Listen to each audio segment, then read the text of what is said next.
Good evening, everybody. We'll go ahead and get the Sustainability Advisory Commission meeting started this evening. Scott, will you please call roll? Stacy Gloss. Here. Morgan White. Andrew Stump. Here. Tomas Delgado. Grace Wilkin. Here. Jessica Lemcool. Here. Luke Westalker. Here. All righty. We have a quorum, so we'll continue with our business this evening. Next on our agenda is approval of minutes from previous meetings, and I know that it says 5 minutes here. It might take a couple of seconds longer than that, just because we have the last 4 months to review. So part of your packets, you would have received the minutes for September, October, December, and February for your review. I could go ahead and just say that there are 2 changes that I would like to bring forth. One is major, one is minor. The draft minutes for October, it just looks like there was a clerical error and that the October minutes are exactly the same as the September minutes. So those would need to be updated. So I feel that we should not go ahead and actually discuss the October minutes until those are corrected. And then we can also, this is the minor change that I saw for the February minutes. I would just like for the minutes to reflect that we actually voted on the bag fee resolution and to make sure that it reflects in the minutes that that passed by the board. Are there any other comments or changes to the minutes as provided? Yeah, I'm not sure if the October minutes were, I think the first part was fine, but after bullet 5, it was a duplication. Yeah, they're just not completed. So we'll vote on them in a future meeting, get them completed and vote on them in a future meeting.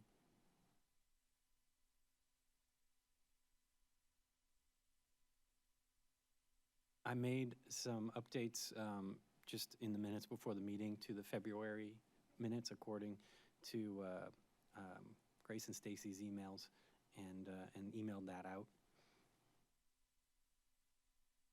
Okay, are there any other questions or concerns about just the minutes as written currently? Wait just a second to Sure, okay, open it. not a problem.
Okay, if someone wants to make a motion.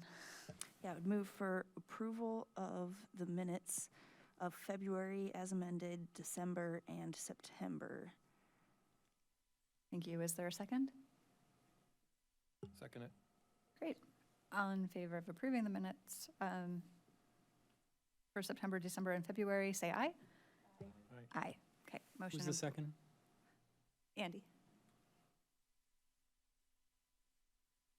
Okay, motion approved, and we'll go ahead and we will just review the October minutes next month at the next meeting. Are there any additions to the agenda this evening that anybody would like to bring up? Grace? Just in light of the reminder of some of the input, if we could add just a quick little intro discussion about no-mow May or April, maybe under new business, just a discussion item.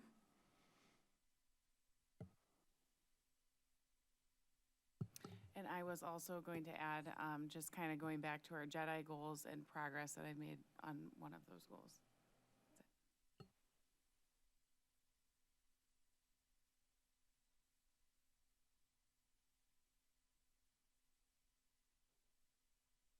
Okay, all right, so, let's see, I think that just for process purposes, we need to have a motion on the table to approve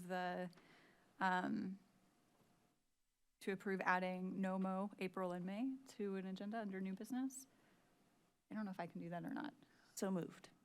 All right, all in favor of adding NOMO, April and May, say aye. Aye. Aye, great. And a motion to approve adding an update on JEDI goals to, I think, old business as just part of an update. That'd be great. Great, I guess I motion that we include it. Is there a second? Second. Awesome. All in favor of adding that update, say Aye. aye as well. Okay. We will discuss that in unfinished business. All right, we now open the floor to our guests this evening. Does anyone have any public input that they would like to share?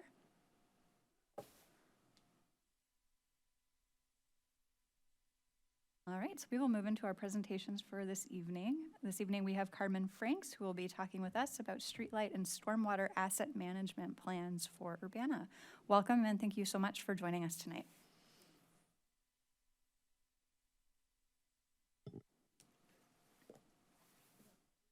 Presentation.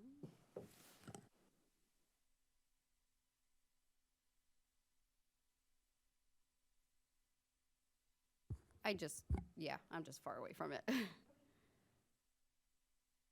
Right. Okay, so I'm going to update you on 2 projects that are ongoing right now.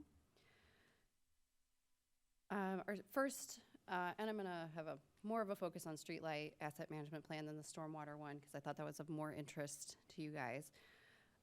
We got started in the fall. They kicked off in October. The consultant is CMT, Crawford Murphy and Tilly. And the purpose of the project, this is just pulled directly from our scope. We're reviewing the current inventory of streetlights and what their conditions are. They've mapped the streetlights, and I'll show you a snip from a PDF of what they've done. And then what I wanted to focus on today with you guys is what they are proposing for some standard types for the city. So that could be 2 to 4 different streetlight types that they're proposing that we, make as official standards for our city for both new and replacement streetlights. And some of the characteristics of those are a specific color temperature, the light type, the style, the pole type, and then these can be based on the zone or the neighborhood. And we have a focus on reduction of light pollution following the International Dark Sky Association. They're going to be identifying capital improvement needs for our next 5 years and putting all of this into a long-term asset management plan for us. Okay, so here is part of what they've pulled together so far. This is what we currently have, all the different types of streetlights in the city of Urbana. And if you can see the tiny numbers under each type, those are the quantities. So starting in the upper left-hand corner, that's what we have the most of. We have these globe fixtures with the concrete poles. There's 1,400 of those in the city, and they go all the way down to the bottom with the mural wall fixtures, which I think are privately owned, so we can probably ignore that one. But you can see the ones on the bottom, they range from just 4 to 20 in quantity. So really the majority are in the upper left-hand corner of what the city has. So you can see we have many different types of streetlights. We would like to, really focus on just 2 to 4 types, like I said. So we have some consistency throughout the city. And, it helps us with getting the materials in our operations, and it makes it for easier maintenance for our operations guys as well if we can just have a few different types rather than all of these different kinds. Some other stuff they've done, we just have these 3 different controller types.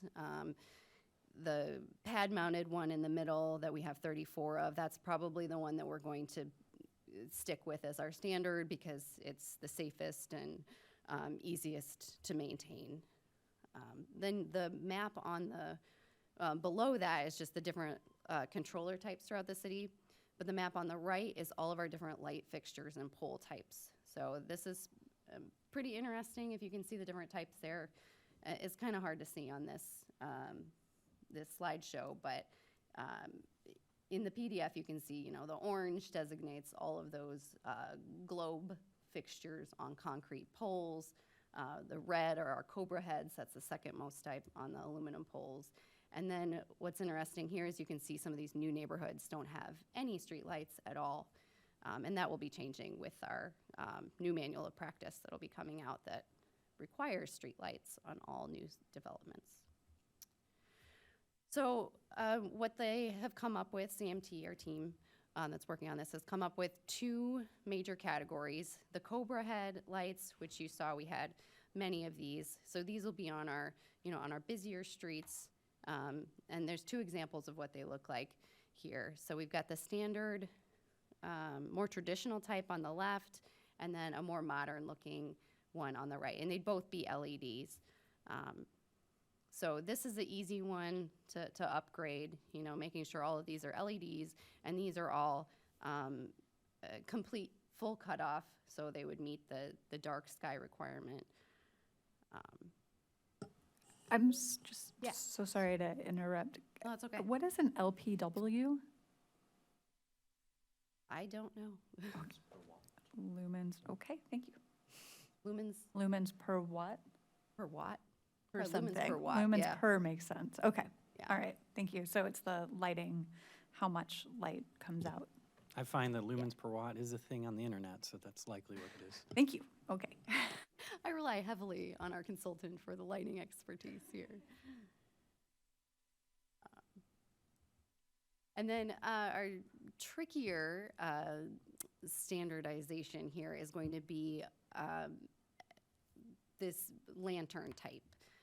So we don't have a recommendation just yet on one, but we have these 3 major categories that the consultant has shown us. So we've got decorative on the far left, which is the most expensive type, Acorn in the middle, which is kind of a medium price range, and then the cheapest and easiest to maintain is the traditional on the far right. All of these different types can be full cutoff and meet the dark sky approval. It just may be more expensive to do so with the Acorn in the middle because you've got that glass, you know, that look that you need to maintain, so you have to have some sort of insert in the middle of it to make it complete cutoff. I can try to answer questions you have on these at the end, but yeah, those are our 3 main types. Yeah, and this is really for our residential neighborhoods. So like I said, with the Cobra head, that will be in more of the heavily trafficked areas, and these are for like residential neighborhoods. Oh, and I didn't put it in the slides, but they are recommending a 3,000 Kelvin temperature for this type, the lantern type, so for all the residential neighborhoods, and that's a warmer temperature that meets the dark sky requirement. Okay, so I just copied this from the dark sky page, what the requirements are. So it's basically you need a full cutoff for lights to meet the dark sky approval. To get that official approval, you need the full cutoff and you need this 3,000 Kelvin temperature. So just threw in some diagrams here that I got from a lighting manufacturer of what that kind of looks like, full cutoff versus no cutoff. So you can see in that diagram, our globe lights are clearly a no cutoff light with a lot of light pollution. They have, they're changed, the lighting industry has changed this characteristic from being cut off to a bug rating. So that's what the image is on the top, is backlight, uplight, and a glare. So it's a score for each one. So that U is the uplight. The U of bug is uplight, and if you have a 0 U rating, then you've got a full cutoff. But the lighting manufacturer did kind of bombard me with a bunch of information recently about how maybe a full cutoff isn't the best way to go, because some uplight can be good for providing a more uniform and inviting space. especially when you have taller buildings. So I threw in some of these pictures that they sent, with the upper right-hand corner being one with a full cutoff. You can see there's some spaces between the lights, like next to the building, where it's really dark. But if you have, that acorn light that isn't full cutoff, you have a more uniform lighting right below it.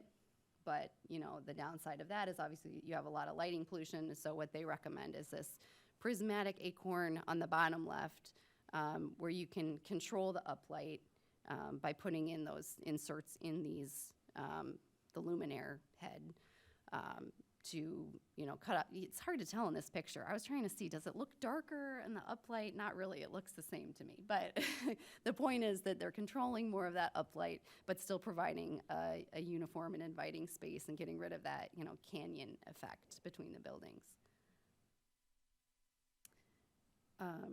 So, I left a slide at the end to ask for your feedback, specific, questions I have for you guys on that, but I'll just move right into the stormwater asset management plan now, briefly go through that.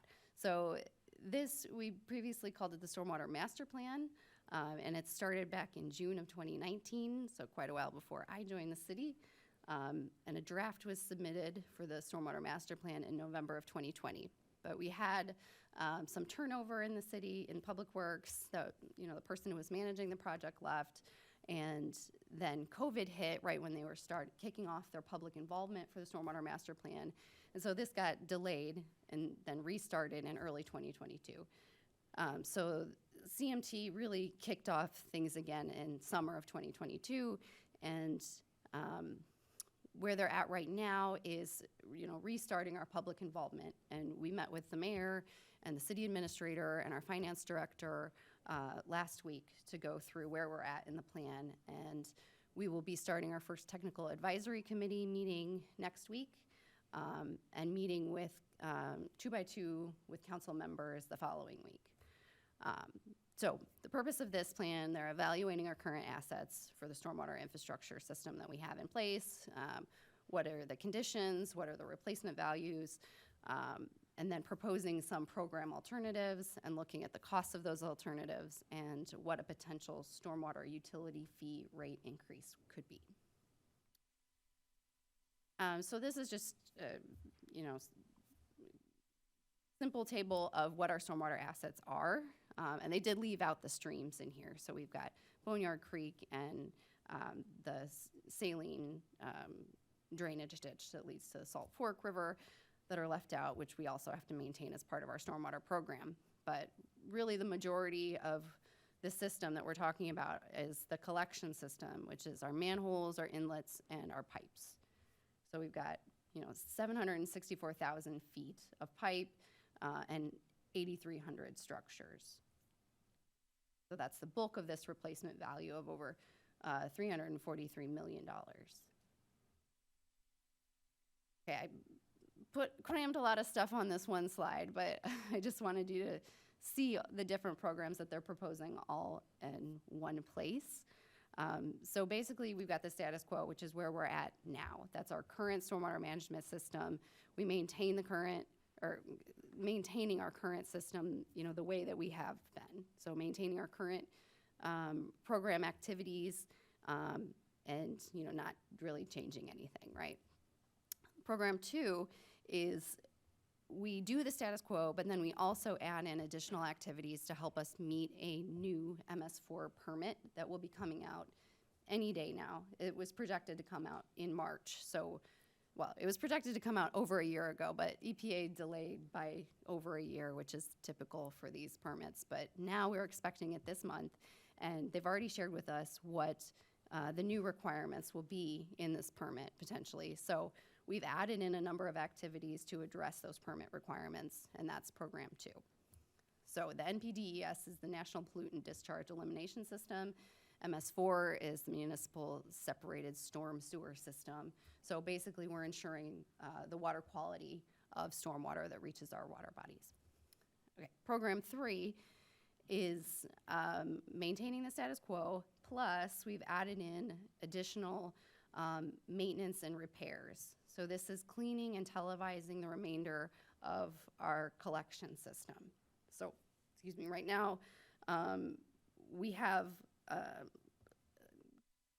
quite a bit of pipe, 400,000 length of, that's length feet, so feet, that's remaining that hasn't been cleaned or televised in at the last 5 years.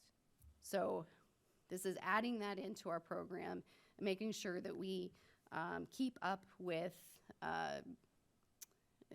make sure we keep current on the quality of the system, like if it needs repairs, and then making those repairs. So basically, we're becoming more proactive rather than reactive.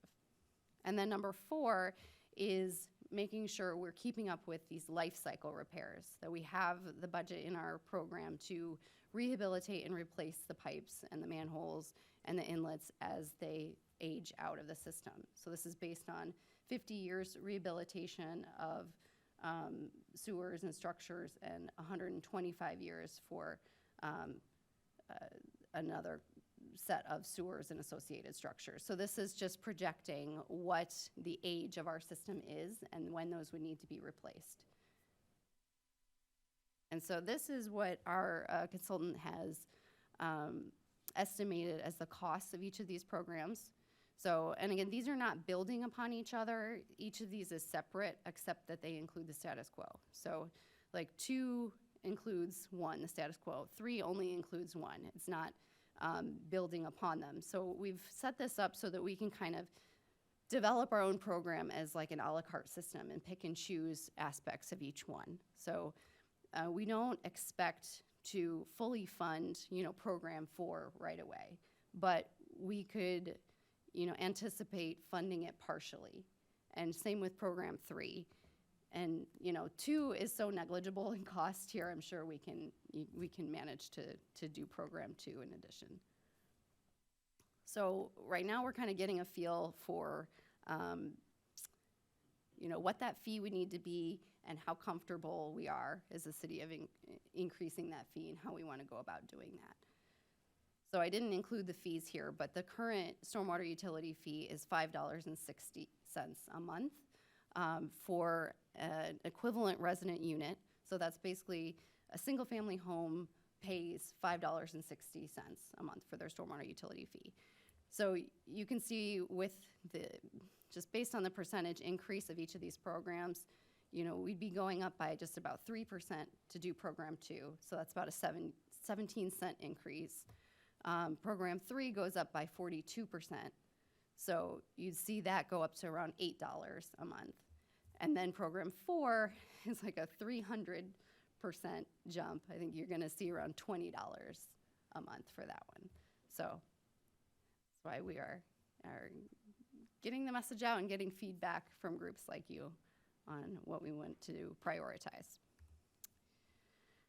So here's just an outline of what our public involvement plan is for this project. So, we're just kicking things off and engaging stakeholder groups. Like I said, we'll be meeting with 2x2s with City Council, and then we expect to attend 1 or 2 City Council meetings, putting this technical advisory committee together with different groups, and then having a public meeting online. And posting everything to the website, of course. Okay, so now I would like to see if you guys have any feedback. So first, for the streetlight asset management plan, I'm wondering what the streetlight characteristics are that are most important to you guys for the city standards. And I've just thrown in a couple ideas here. Like I mentioned, the safety and security aspect, the dark sky approval, or the neighborhood aesthetic. Because, West Urbana has the globe lights, and if we go with, one of the lantern types, it's going to be a very different look. So, Carmen, can you go back to the slide that shows the great variety of lights that we already have? Yep. So I think this is really important because it isn't just visually that we have a whole bunch of styles of lights. It's that we have to maintain parts for all of these, and we have to know how to replace and repair all of these. And that's the luminaire, the light that goes in the luminaire, the pole, and all that variety is just cash and staff time bleeding. That's a And very good point, it's because precious. some of these lights have obsolete parts as well that we can't really get. The decorative acorn, the one with the glow top, the one that's downtown. It's either decorative acorn with concrete pole or decorative fixture with black decorative pole. They look the same to me, but one of those. The topper, they stopped making it. Whoever we were getting it stopped making it, and our operations had to reach out to a manufacturer in Indiana to specially make the part just for the city of Urbana. So this is why we are having our consultants look at, what is easy to maintain and obtain for upkeep of these lights. I have a couple questions. Yeah. So, is there a cost saving? I assume there's a cost savings on electricity if you put new ones in. Certainly with LEDs, there's a cost savings when So- you go from, Just current Yeah. practice is as a light bulb, so the bulb inside of the luminaire, that's the fixture on top. As the bulb burns out, if the fixture, the luminaire will take an LED, we put in an LED. So slowly, we're incrementally rolling out LEDs and saving money. If we were to come through, say, a batch of streets at a time and replace luminaires, those would all probably get a brand-new LED at the exact same time as well. But I think before you were talking about if you replaced all the lighting at once, you could save money and it would pay back itself. Yeah, but you have to borrow money to get it done, and we looked at that years ago, and we weren't in a strong position to borrow money. Things are different now, and I should say, we got really interested in street lighting about 6 or 7 years ago, but the timing wasn't right for the city to take action, in large part because we didn't have Carmen. So we have Carmen now, and she's working, spearheading, leading this project, so that makes a big difference. not a streetlight expert, I'll put that out there though. But I was gonna add to that. So part of the streetlight asset management plan is a cost benefit analysis and a plan for us for replacement, for, areas that have no lighting, and as the lights go out, what should we do? Are we going to change things one at a time, one street at a time, one neighborhood at a time? That's something that they're supposed to be putting in the plan. And if you did have LED lights, can the spacing be different? They're looking at that as well, because the globe lights are spaced very close together, and if you move to the LEDs in a different type, like the lantern style, I think the spacing can change. So we But don't that have a also recommendation yet of what that spacing will be. That also but- implies cost, even though you might think, well, we can reduce the number of poles on a street by a quarter, but we also have to pay to reduce the number of poles on the street by a quarter, and I don't know if it's. So I was just wondering if you could Technically, replace- theoretically, yes. replace every second one Yes, theoretically. There's math that can be done on that. instead of having to re-space them all. Yeah, they can easily do a lighting assessment to see where the placement should be. Sorry, I forgot what I was gonna add to that. Thanks.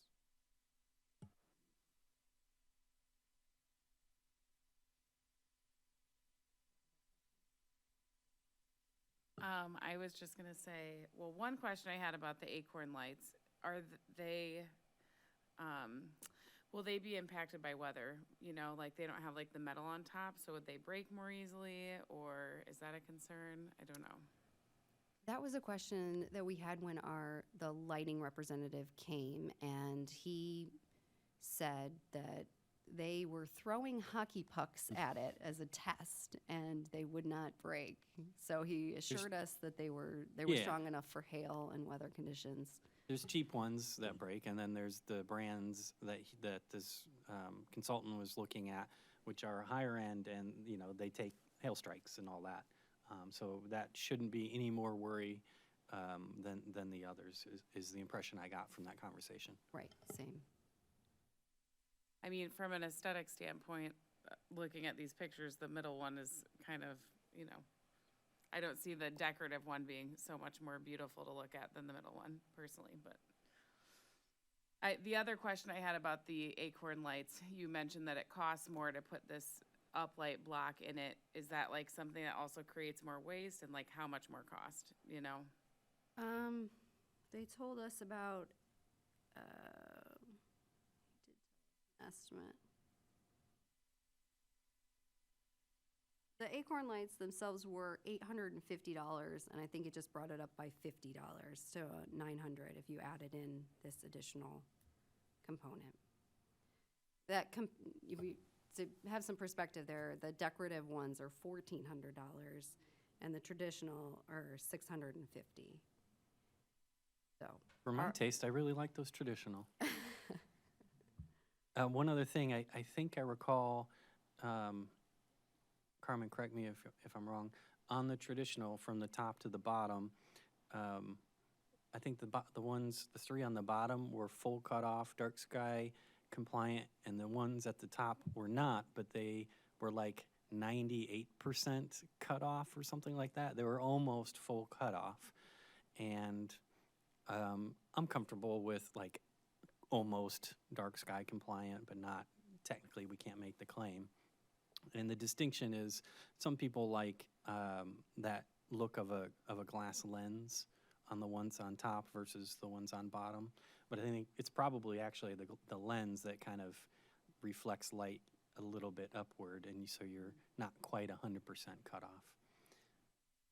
Right, so all the types that are on the bottom of this slide were the ones that could be full cutoff, I believe. So is there no glass? I'm sorry. Like, is there no glass in those bottom ones at all? Correct. Okay. The traditional, it's a type of plastic that's on it's an acrylic polycarbonate, which can yellow or brown over time. So it might not look as nice as the more expensive ones with glass.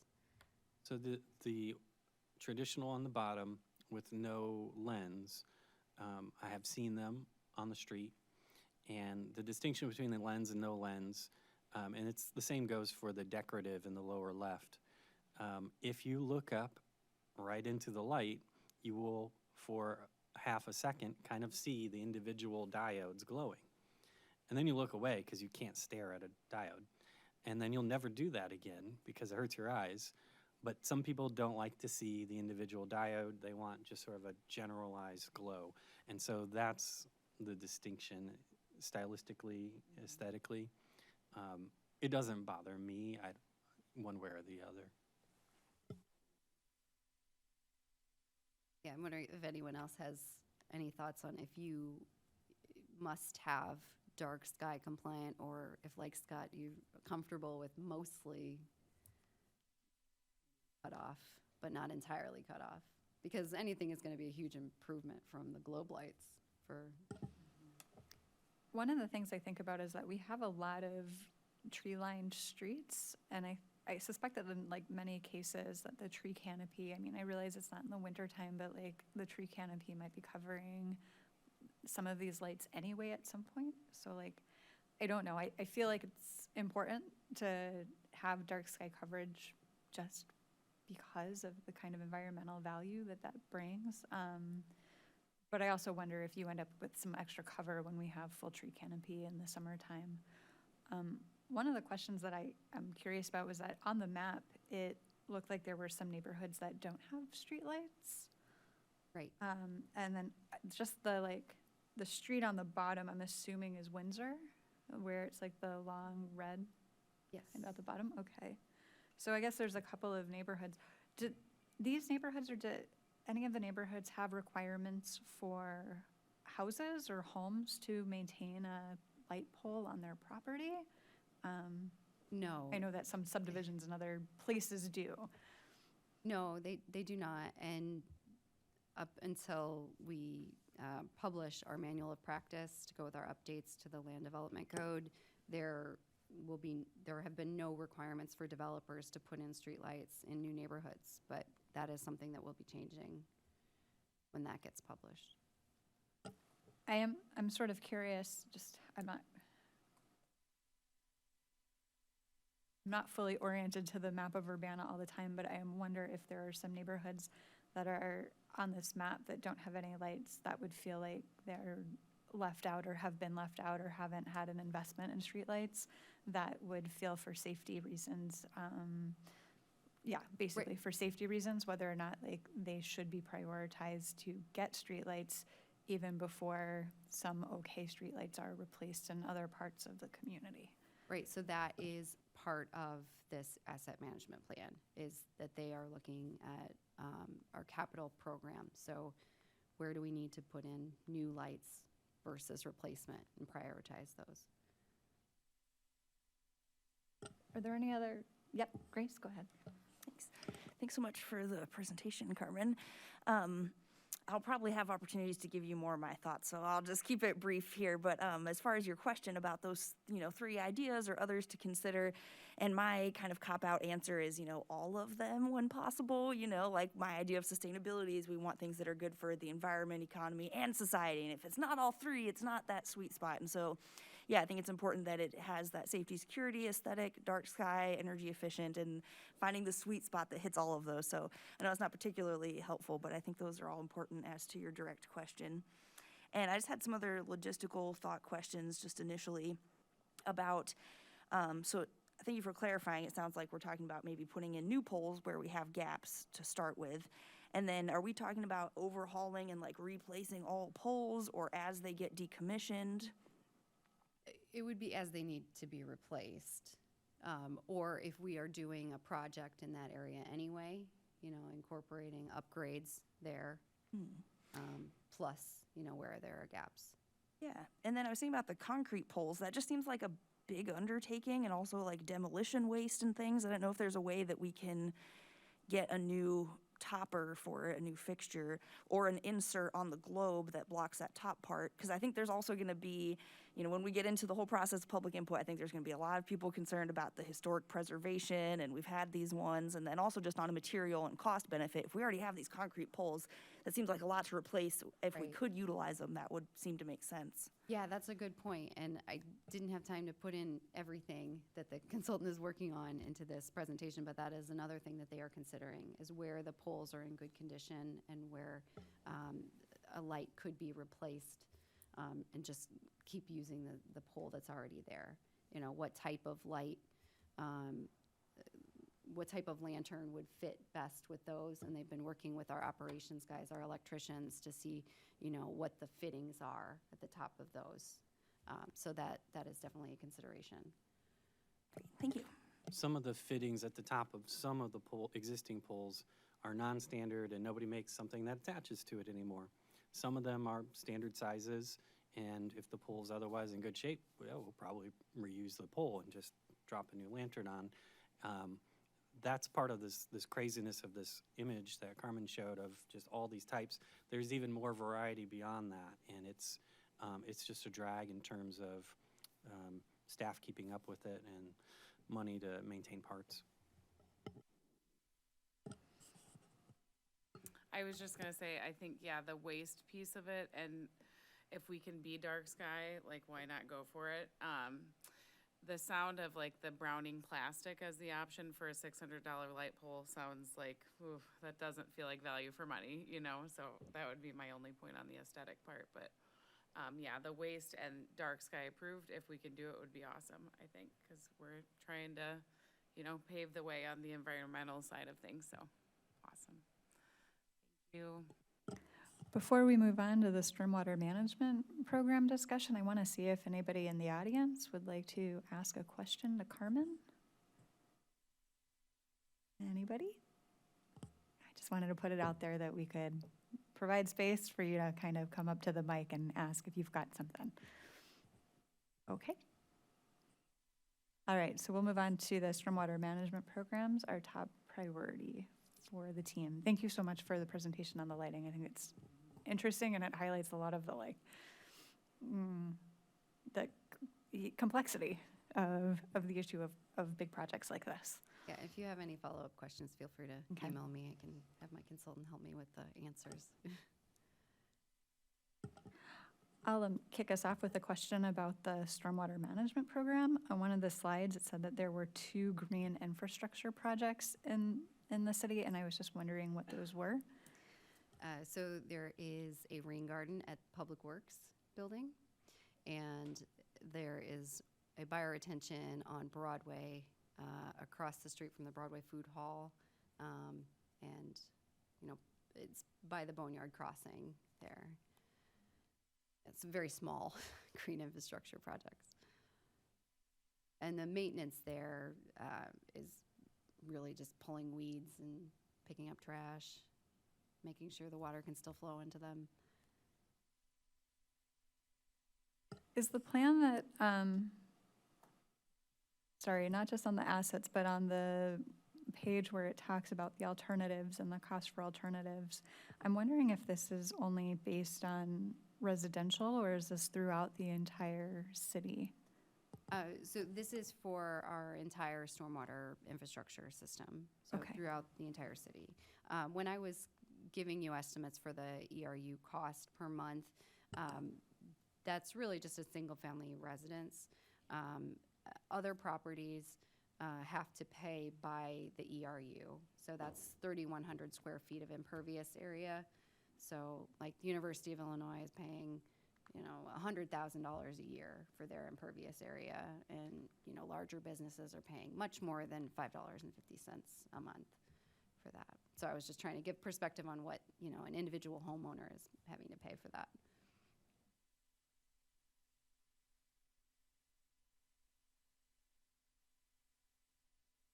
There's a lot that I could have shared here. I just want to do a real quick introduction to these program alternatives and see if you guys had any thoughts on those. So, I mean, I also wanted to point out that we had this shift from the stormwater master plan to a stormwater asset management plan, because a master plan is kind of thinking ahead in the future and adding to your system, and really we kind of wanted to take a step back and make sure we knew what we currently have, the condition that we have, and how can we maintain it.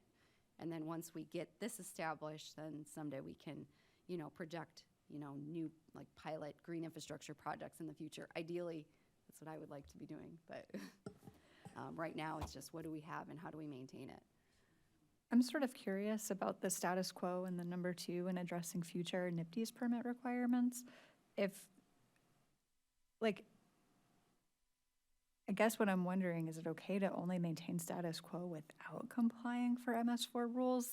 Because I kind of feel like the MS4 is there and that you should be, okay. We are already maintaining, you know, our MS4 permit. We're meeting all the requirements there.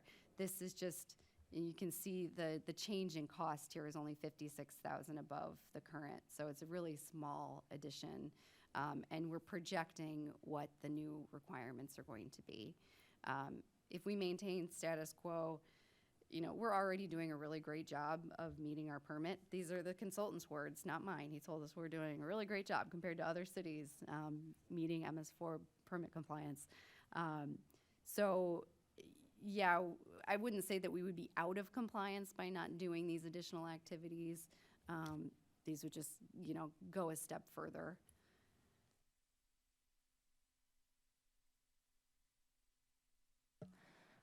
I'll definitely be curious to see how it plays out, and I guess kind of similar answer to your questions. You know, I think the best we can do while maintaining the lowest rate we can.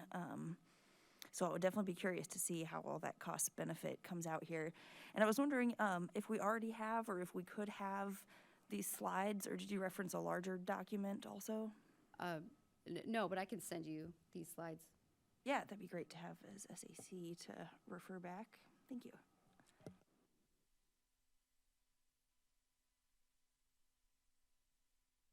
I was just gonna say, you know, obviously water quality would be the biggest concern, but I see, you know, with the 8 million versus 2 million, if it, you know, the $8 million plan is what ensures water quality, I could see like, or 6 million, sorry, or what, yeah, 8 versus 2.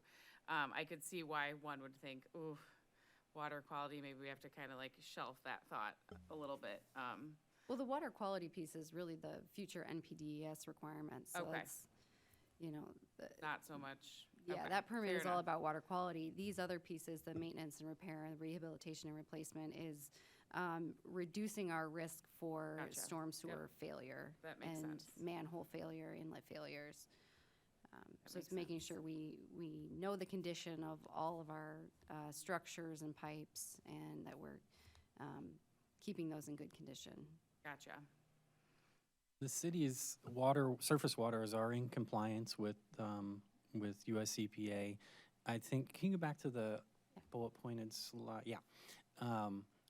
Now, the new NPDES requirements might have new things that maybe we'll find that we are not in compliance when they roll out, and that may be part of that cost. But we're in compliance for surface water, and probably who the new requirements are going to impact the most is going to be the sanitary district, as they're discharging treated wastewater into a surface water. It always seems to hit the wastewater treatment plants hardest. A lot of this picture, I think, is maintaining our infrastructure. And at the current rate, we're losing ground every year. And it just gets worse every year. And what we're talking about is, how much do you want to catch up? How much do you want to pay to catch up? And how far do you want to catch up? Is that fair, Carmen? Yes, yes, I think that's a great explanation for it. And we've been talking a lot about level of service. You know, what are we comfortable with for the conditions of our system? You know, and really it's a matter of risk reduction. It's how much risk do you want to take in certain sewers failing you, because this is a system that we just don't normally see. So yeah, the maintenance and repair is all about getting in there and getting all these lines cleaned and videoed and making sure we can know what the conditions are and repair them as needed. And then rehabilitation and replacement is a really proactive way of dealing with this, with the life cycle assessments and fixing things before they fail.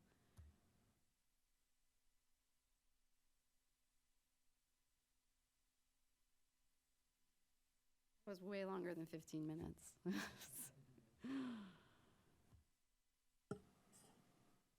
I'll just see, do any of the students here, do you have any questions about this part of the presentation and stormwater programs in general?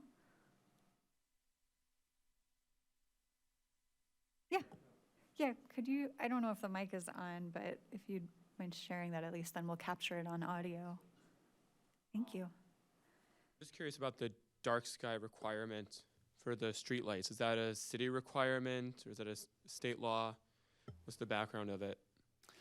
That's an international nonprofit organization, and so they created and maintain and update those requirements from time to time. Right. So does the city of Urbana have to follow those laws, or is that something that was There's voted no on? obligation. It's just instead of it's a good benchmark to have that, you know, this group is out there researching this, and we could argue about the finer points of whether it's right or wrong in some detail, but at least we have a benchmark to compare against. Right. Thank you.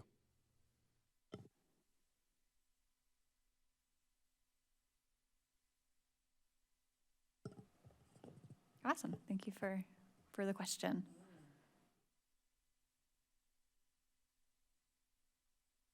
I may contact you sort of outside of the meeting on some of the stormwater stuff.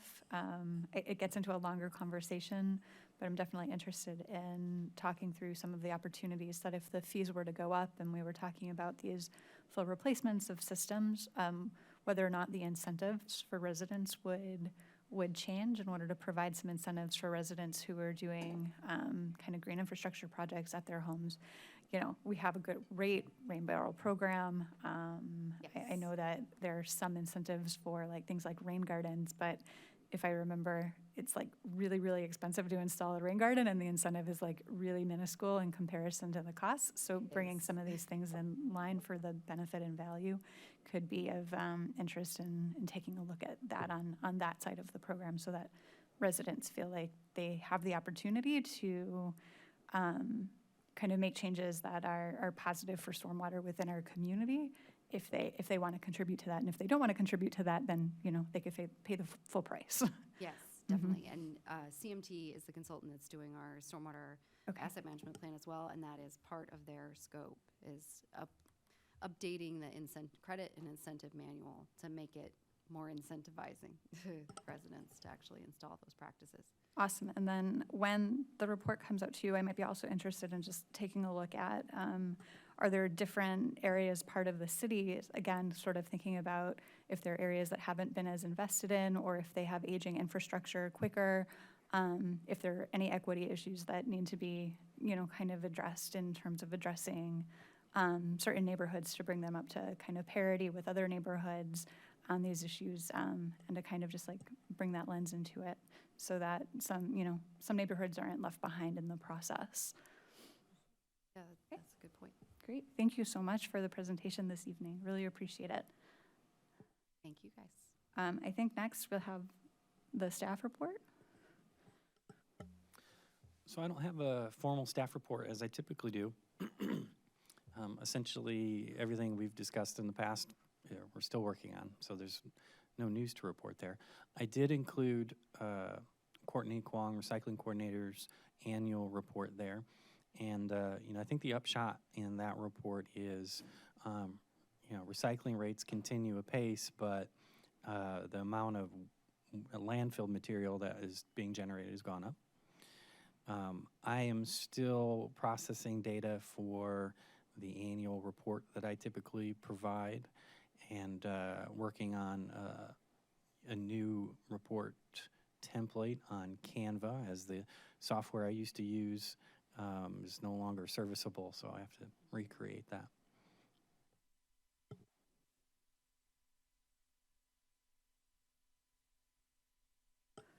One of the questions that I have about the report, I briefly skimmed it on the waste and recycling report, and I'm just wondering, I just didn't come across it. Is there a way to kind of break down numbers into sort of like per capita? I mean, that shouldn't be hard. I guess I could do that. So what I'm wondering is, like, we generated 39,657 tons of landfill waste, and 15,704 tons of waste were recycled.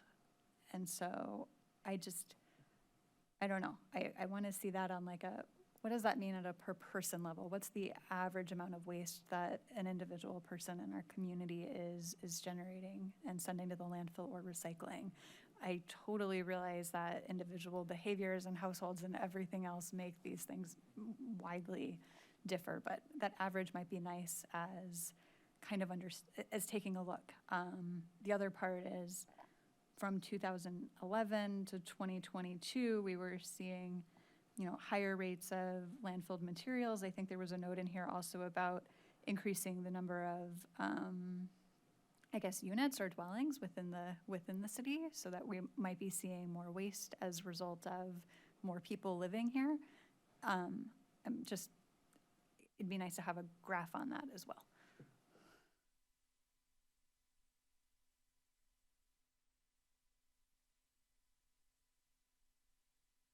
Another question. I didn't know if you had any insight off the top of your head you could share about the composted material weight. I was naively hoping we'd see a little one, but I guess we didn't get a meaningful ton in the pilot one recently. But also just the general trend that in 2011 we were over 5,000 pounds, and now we're much lower. And I would think that like the leaves were pretty steady from leaf pickup, and so I was just wondering if you had any idea to speak to that overall decrease in compost in that time. A substantial portion is the city of Champaign used to bring their curbside collected bagged leaf collection to LRC, and now they do not. My understanding is they take it to a farm. So that's a big portion, although one might expect that, I don't remember exactly what year that happened, that it would level off after that year. But it kind of looks like it leveled off at about 2020. I think it was before that, perhaps, that Champaign stopped bringing their leaves. So I don't have an explanation for those trends exactly. We have been making a bunch of changes, as some of you know, Grace, you know that, at the LRC, trying to modernize and streamline and professionalize everything happening out there. We've got credit card, we've got an electronic point of service system, and modernizing our, our internet presence, a better website. And so hopefully we're going to be turning the corner. I mean, financially, a couple of things are happening. One, we're solid. Just looking at our numbers from the last fiscal year, we're good. Two, as we start putting together year on year on year data sets with an electronic point of service system, we're going to be able to see not just the bottom dollar in, bottom dollar out, but we should be able to have better visibility on specific products and, what times of year things are selling, and be able to streamline and optimize there. So there's a lot of good stuff coming at LRC. There's a lot of fun and interesting challenges at LRC. The food scrap thing is one fun and interesting challenge.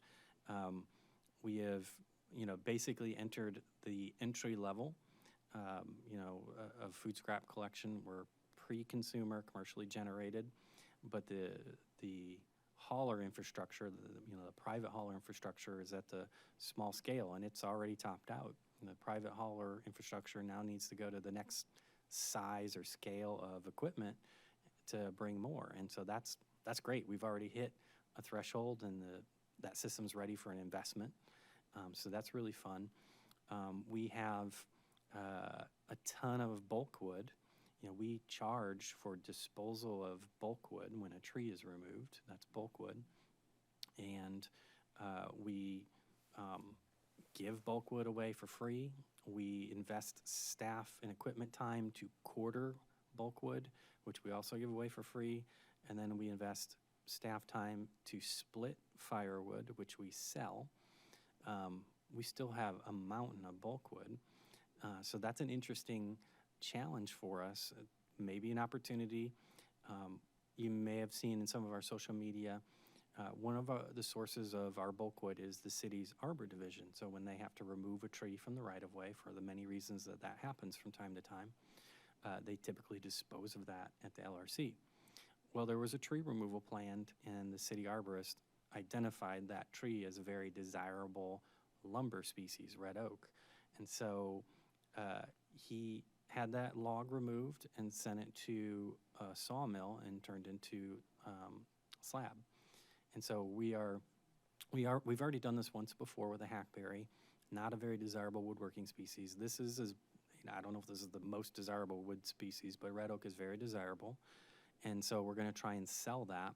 But the big picture is, we want to be at least cost neutral on that. But the big picture is, if we can divert some of our, some of the what would become bulk wood decomposing for, decades on our property into an urban lumber stream where it becomes a table or something, the carbon's locked up effectively forever, and it's a higher and better use than firewood. But we have to be good at it, right? We can't just create lumber and store it forever. So that's an interesting and fun challenge. And all that plays into that amount composted.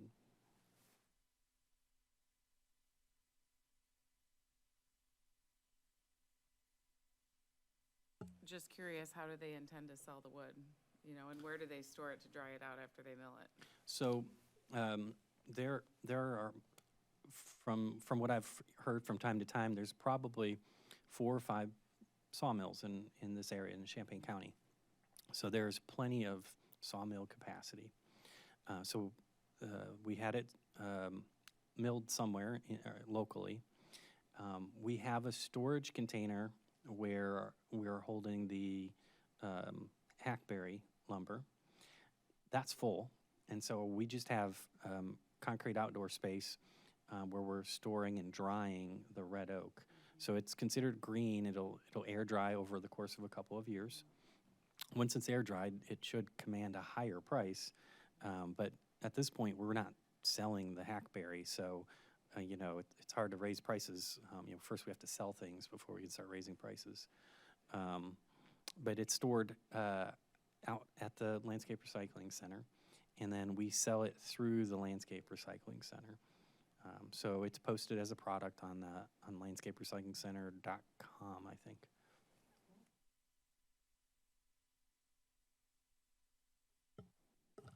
Okay, any other questions about the staff report? All right, thank you for the update. Next, Jess, you have an update? Yeah, so I guess, was it like 2 years ago that we came up with these JEDI goals? And one goal that we came up with, or that, that kind of came from the whole process, was that I committed to trying to create some sort of green awareness campaign or work around green awareness at my school. And the goal is to eventually share this with other middle schools in the area. Last year happened, it didn't get off the ground, but this year we're actually getting it off the ground. So I just wanted to share that. We've already started, like, we did like a mini documentary study on Monday. We have these weird early out days, so we're like giving content to teachers and that students are learning school-wide. We did the documentary study. We have another one of those coming up where it's like based on the content, you know, the classroom content. So there's like a math lesson that one of my coworkers made. He actually made all of these awesome lessons to go with different content areas. We're doing some different contests, like a poetry and art contest, a sticker contest, and we're gonna actually get the students' environmental stickers printed and shared with students and staff.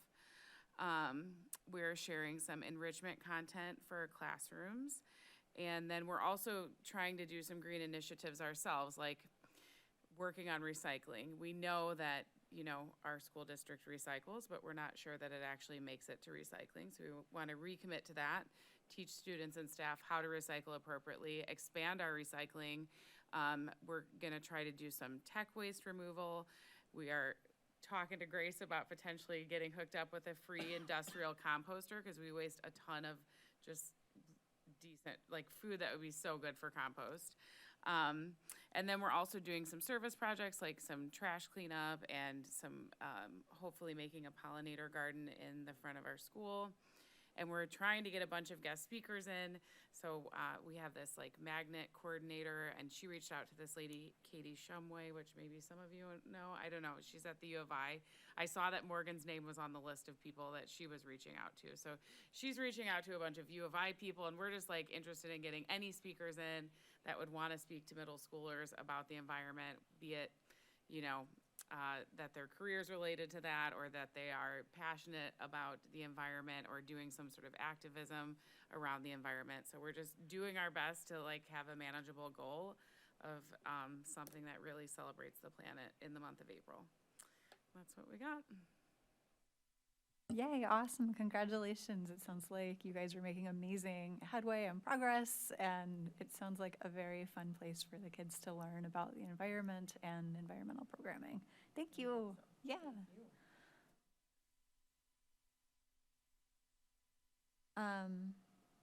Are there particular presentations that you're really looking for that Earth Month and Earth Day that haven't been So I would filled say yet? the biggest thing is if you know someone or someone that's willing to get in front of middle schoolers, you know, because it's tough. We got attention span stuff. We got, you know, we got to make it engaging, right? It doesn't have to be super long either. And I think what we're going to do for a lot of the guest speakers is actually do it during lunch, so that it's not something that everyone is forced to do, or like hundreds of kids at one time.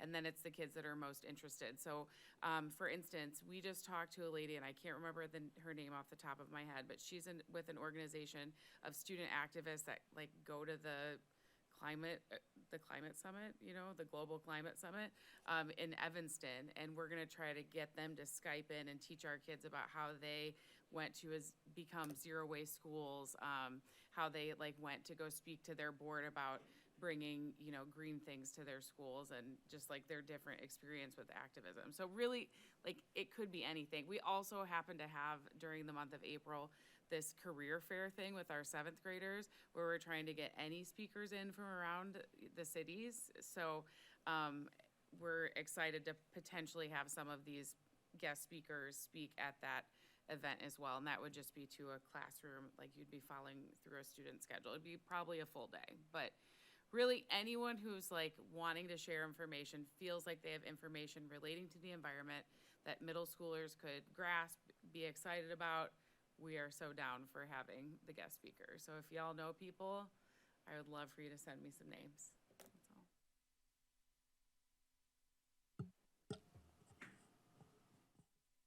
Okay, Grace, I think that you are up next for no mow April and May.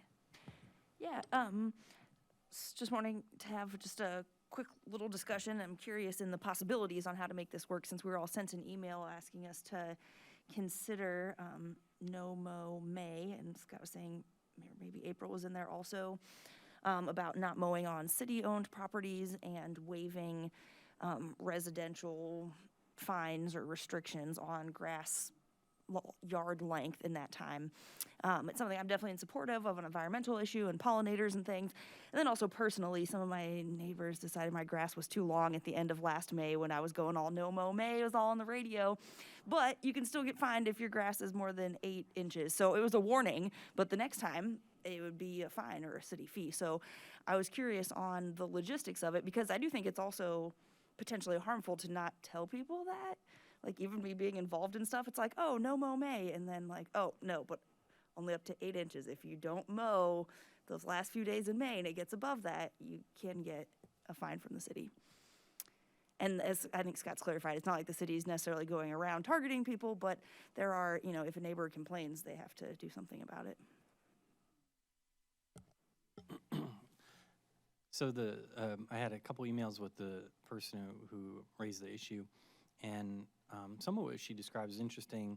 So No Mow May started in England, and the idea is in England in May there are, most of the flowers that pollinators are needing are not up yet, but there are some small flowers that grow through turf grass that are flowering early in May in England. And so if you forestall mowing by 4 weeks there, you give a chance for pollinators to utilize those flowers, and then in June there other flowers are up and they can mow, and the pollinators move on to other flowers. But she also raised the issue that our climate may be different, and it may that whole sequence may be moved forward a month. So it may be actually scientifically more appropriate for, even though it's not alliterative, alliteration is great, but it may be more appropriate for no mow April here. And I'd love for like Extension Service or somebody like that to, I don't know that they're going to want to publish they'd probably want to do 10 years of research before they publish a document on it. But if someone who knows about such things would just, over the phone tell me, yeah, it's April here, not May, that would be great. I would love to zero in on that. In terms of city properties, we have landscape contracts that provide mowing for most of our properties, and I did check on that when I got these emails, and I believe it was December 2025 that they end. And so we'd need to make changes on what service we're ordering with the next contract cycle. But I think that's doable, and of course that's plenty of time to determine, what is our cycle really? What's the best month to allow those little flowers that poke through the turf grass a few weeks to get the pollinators through? Is it April, is it May, or is it second half of April, first half of May, whatever? In terms of non-city owned properties, so the nuisance code enforcement, if we wanted to have a month or some period of time where we were tolerating no mowing, we would need an ordinance change. As Grace mentioned, is it 8 inches? I can never remember. If turf grass is allowed to grow longer than 8 inches, you get a warning, and if you don't take action to mow your lawn, the city has a contractor who they direct to mow the lawn, and then they send you the bill that the city received from the contractor plus a fine. But it would require a city council action and ordinance to stick in, and it's not technically complicated, but to stick in and accept these weeks period. When it comes to the fine and the ordinance and everything, is it something that say you get a warning every year? Like, does it reset every year, or is like Grace got a warning last year, and if that grass gets over 8 inches, she's getting the fine this year, you It's know? by incident. So it could be, you get a warning today and you take care of it, and then you get a warning 3 months later and you take care of it, that sort of thing. The other thought I had in terms of the city adopting this, the parks, they mow their own grass still, right? The park I district believe does. so. So maybe they could just at least stretch, you know? Maybe they could help with the awareness piece, because let's be real, we love our parks and people drive past those, they see those. I don't know, they could possibly be beneficial in that area, but that's just a thought. I should also clarify or distinguish, No Mow May, or April as the case may be, is about getting pollinators through a gap period. So they emerge from their winter siesta, and then they're looking for pollen, and a lot of flowers aren't up yet. But there are these early flowers that grow through turf grass. So it's getting them through so that they can make it to the bulk part of the season. That's distinct from a natural lawn care approach. That's distinct from a low mow turf grass seed mix, which we also support at the city. There are seed mixes whereby you don't have to mow it every single week the entire summer. You can mow it far less frequently, and it doesn't grow ever to 8 inches, so it's not an issue. And so those are distinct, but also good. So just wanted to clarify that. And can residents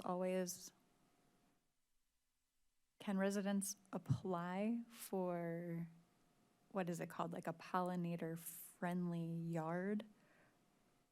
Where they're changing the landscaping to native plants and removing grass and then getting a special designation. I forget what it's called. I've seen it on some lawns. That's I think what you're thinking of is kind of similar to dark skies. If somebody wants to put up a light that's dark skies compliant and put a plaque up that says this is a dark skies light, fair play. But that has nothing to do with the city. So it is with, a pollinator pocket or a pollinator garden. Somebody does a thing and they go to whoever's printing those signs and has some standards, and they'd say, I did the thing, and they give them the sign. So there is the nuisance codes about landscape maintenance, and then there is an alternative pathway called managed landscape permit. This isn't really, practically speaking, exercised by anyone, but it is on the books, and that allows someone to provide a plan within some boundaries and parameters that are in city code to have a completely different landscape typology. So let's call it very native, taller, that sort of thing. But that isn't going to get people out of landscaping, because they're going to have to remove invasive thistles and that sort of thing. And so that's a second pathway that's distinct from just follow the nuisance codes.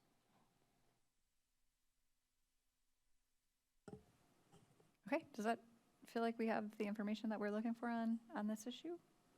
I think so. If I just clarify, so you're saying for city-owned properties, we already have a contracted landscape company year-round, so not really an option for immediately on city-owned properties. As far as the park district, I think they were the ones advertising it on the radio, and they were doing it, but yeah, they didn't mention that handy little piece that if you try it at home and your neighbors complain, it's actually not allowed. So I think that would be a good piece of information maybe to point out for them. And then for residential, you're saying that would be a change in ordinance, which would be probably an undertaking that's not going to be done by this April or May, but I would still be interested in exploring that for the next season and given more information about when is the best time for this area. I think that would be a fun project to work on. Parks has naturalists, and if they're already interested in No Mow May, they might be good people for me to talk to about, hey, should it really be April? What do your ecologist people say?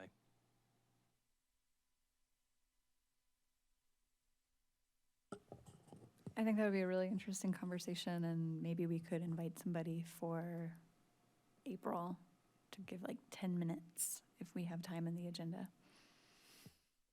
And if we can find somebody. If we can't find somebody, fine. Okay. Was there anything else that anyone wanted to bring up tonight? Okay, then I'm going to move us towards close. We have no further business this evening, so thank you everybody for coming tonight. Feel free to stick around and ask questions if you have any, and have a good evening.